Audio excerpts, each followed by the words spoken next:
Well, joining us on the news at 10 for more on the politics, the political parties and their primaries is our channel's TV data analyst, Babajide Ogunsanwo. Welcome. Good evening. Good evening.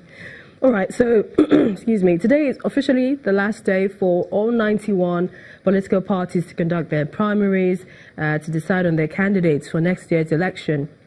Will next year's election, however, still be dominated by just the two major political parties, talking about the APC and the PDP, or can the new parties win voters to their side? So here's what we should do. We should look at the history, because it's now over 4 decades, approximately 4 decades that we started this presidential journey race.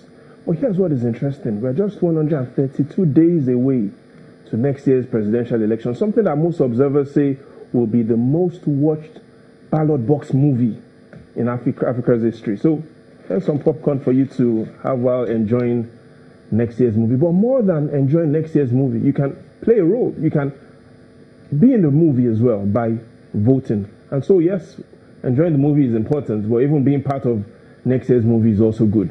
But let's look at our history. 1979, we had less than 10 political parties. The NPN and the UPN, the two major political parties in the presidential election, had 60% of the 17 million votes that were cast. Now, let's fast forward to what happened in 2015.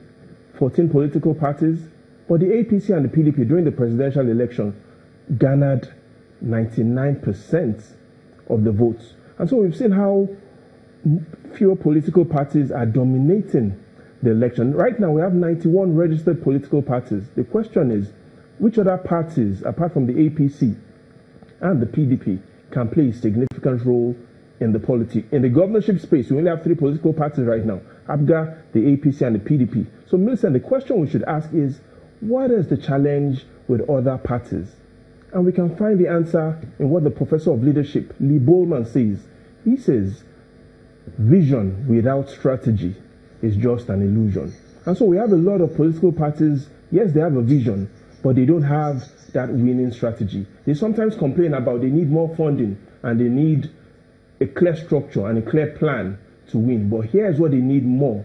They need to have a winning strategy. And without a winning strategy, the APC and the PDP will keep dominating the political space. Let's look at the presidential primaries, that of the People's Democratic Party. Is there any significant insights, especially from the results? Several things. We've seen Alhaji Atiku Abubakar winning by 1,532 votes. But here's the most significant thing.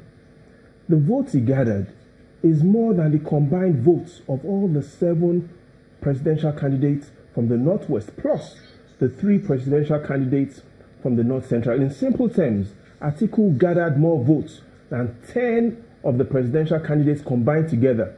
So here's what it means. It means he's been able to make himself nationally relevant among all the delegates. Across all the 6 zones, he got a significant number of votes in this election. And so it set the right foundation to have a very keenly contested election next year. Let's not forget that currently there are only 4 men alive that have defeated President Buhari in an election: Goodluck Jonathan and Sambo in 2011, and Obasanjo and Atiku in 2003. So even though there's no guarantee that Atiku would win, we do have a guarantee that next year's election will be very, very close.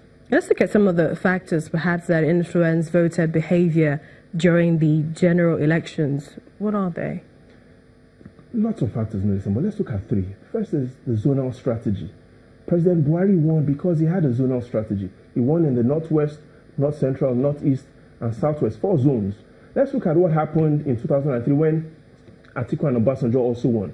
They had a zonal strategy. They won in the North Central, they won in the Southwest, South-South, and Southeast. So the zonal strategy of the parties will significantly determine what will happen next year.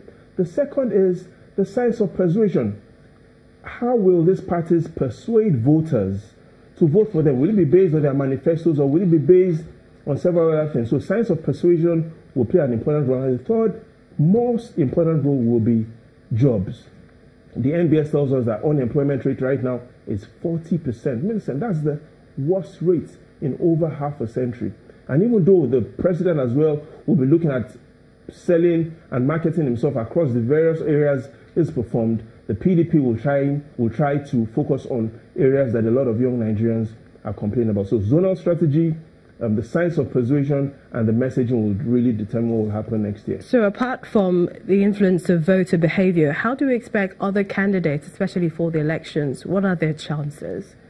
Again, their chances really depends on what strategy they come up with. We've seen a female presidential candidate right now. We've seen the former governor of Cross River State, Donald Duke, all coming into this race. So we've seen, on one hand, we've seen a lot of younger candidates. On the other hand, we've seen Atiku Abubakar and President Muhammadu Buhari, who are in their 70s, and we've seen younger candidates coming up. So they need to come up with a winning strategy on how they want to get votes. And again, elections don't have to just be about the presidential and the governorship elections. There are going to be elections at the State House of Assembly and at the National House Assembly. So it is important that these other parties focus on it. But in the final analysis, let's listen to the words of former President of the U.S., Ogunsanwo. He says, what counts is not necessarily the size of the dog in the fight, it's the size of the fight of the dog. All right. Well, I'd like to thank you so much, Babajide Ogunsanwo. You said over 100 days. That won't do.